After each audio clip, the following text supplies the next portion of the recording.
And speaking of fibers, let's start with fiber content. So what is a fiber? Well, think of a fiber as a filament, a thread-like piece. And we'll start by dividing fibers into two categories: natural fibers and man-made fibers. Starting with natural fibers, they also can be broken down into two further categories: plant-based fibers and animal-based fibers.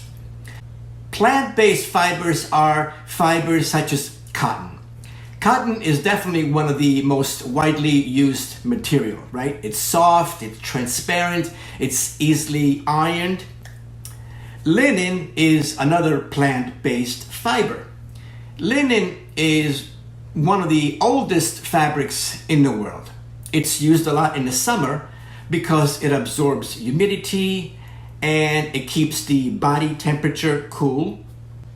And then we have fibers such as hemp, flax, bamboo, and others.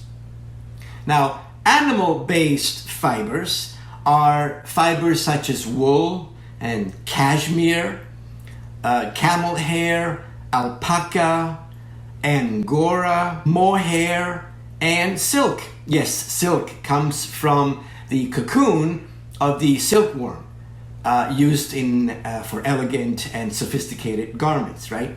So these are natural fibers. Then we have man-made fibers or synthetic fibers, which are polyester, nylon, acrylic, acetate, rayon, viscose, and spandex. Lycra is a brand name for spandex. So these that I just listed are fibers. Fibers are then made into yarns, which are then woven or knitted to create fabric. Sometimes a textile company, which by the way is also known as a mill, M-I-L-L. So if you see the word mill, it means a textile company. They will create a blend where they will combine fibers. Say for example, polyester and cotton, a poly-cotton blend, right?